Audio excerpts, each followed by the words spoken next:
السلام علیکم۔ آپ دیکھ رہے ہیں Bilal Rizvi YouTube and Facebook channel.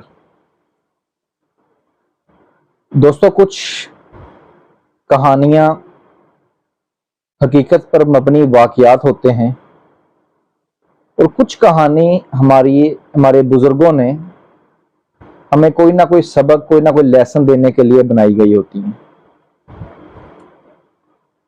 سلطنت عثمانیہ کے خلیفہ سلطان مراد بہت نیک صفت، باعمل مسلمان بھی تھے اور اپنی رعایا کا خیال رکھنے والے ایک حکمران بھی تھے۔ ایک دفعہ رات کو وہ کہیں اپنی فوج کے ساتھ گئے، شہر سے باہر ایک جگہ پر دیکھا کہ وہاں پر مردہ لاش پڑی ہوئی ہے۔ انہوں نے اس شخص کو اٹھایا، شہر میں لے کر گئے اور لوگوں سے پوچھا کہ یہ لاش باہر کیوں پڑی ہوئی ہے۔ لوگوں نے بتایا، اے خلیفہ، یہ انتہا کا زنائی تھا، انتہا درجے کا شرابی تھا۔ ہم نے مناسب نہیں سمجھا کہ اس کا جنازہ پڑھایا جائے اور اس کو مسلمانوں کے قبرستان میں دفن کیا جائے، اس لیے ہم نے اس کو شہر سے باہر پھینک دیا۔ خلیفہ نے پوچھا، کیا یہ مسلمان نہیں تھا؟ لوگوں نے بتایا، بالکل، یہ کلمہ گو مسلمان تھا۔ خلیفہ نے کہا، اگر یہ مسلمان تھا تو اس کے اعمال کے ساتھ جو بھی سلوک ہوگا وہ اللہ کی ذات کرے گی۔ ہم بحیثیت مسلمان اس کی تدفین بھی کریں گے، اس کو کفن بھی پہنائیں گے۔ پھر وہ بادشاہ اس کی لاش کو لے کر اس کے گھر جاتا ہے اور اس کی بیوی سے پوچھتا ہے، کیا تم نے اس کو سمجھایا نہیں؟ تم زنا نہ کرو، تم شراب نہ پیو۔ وہ بیوی کہنے لگی، بادشاہ سلامت، میں خدا کو گواہ بنا کر کہتی ہوں کہ یہ شخص اللہ کا ولی تھا۔ بادشاہ بڑا حیران ہوا۔ بادشاہ نے پوچھا، محترمہ تم کیا کہہ رہی ہو؟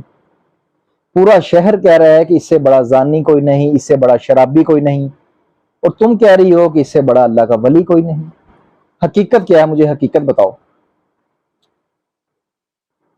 وہ کہنے لگی، بادشاہ سلامت، یہ پوری رات طوائف خانوں پہ گزارتا، وہاں پہ کسی کی طوائف کی قیمت ادا کرتا اور اس کو لے کر اس کمرے میں پوری رات عبادت کرتا، اور صبح مجھے آ کر کہتا کہ آج ایک مسلمان کو میں نے گناہ کرنے سے بچا لیا ہے۔ دن کو یہ شراب خانے میں جاتا، جتنی اس کی جیب میں رقم ہوتی یہ وہ اس رقم سے شراب خریدتا اور اس شراب کو گٹر میں بہا دیتا، اور مجھے گھر آ کر کہتا کہ آج اتنے مسلمانوں کو میں نے شراب پینے سے بچا لیا ہے۔ میں اس کو ہمیشہ یہی کہتی تھی، کیا میرے سر کے تاج، تم جو مرضی کرو لیکن لوگ تمہیں گناہ گار ہی سمجھیں گے۔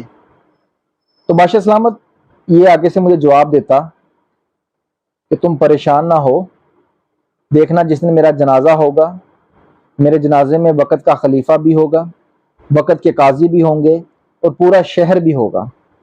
تو میں اس کی بات سن کر ہنس پڑتی تھی۔ بادشاہ نے جب یہ باتیں سنی تو اس کی آنکھوں میں آنسو آ گئے۔ اس نے شاہی انداز سے اس کے تدفین کا انتظام کیا، شہر کے سب سے بڑے مفتی کو نے اس کا جنازہ پڑھایا اور اس کی تدفین کر دی گئی۔ یہ ساری بات کرنے کا مقصد یہ ہے کہ ہمارے معاشرے میں ہم کسی بھی آدمی کو دیکھ کر خدا کیوں بن جاتے ہیں، جج کیوں بن جاتے ہیں؟ کیا اس کی بدفعلی کا جو بھی صلہ ہوگا وہ اللہ کی ذات نہیں اس کو دے گی؟ ہم اس کے خدا کیوں بن جاتے ہیں؟ ہم کون ہوتے ہیں اس کا فیصلہ کرنے والے؟ پچھلے دنوں ایک تحریر میری نظر سے گزری تھی، کسی سے پوچھا گیا کہ اگر تمہیں دوبارہ بچپن ملے تو تم کیا بنو گے؟ اس نے کہا، انجینئر بننا مشکل ہے، پڑھائی بہت کرنی پڑتی ہے۔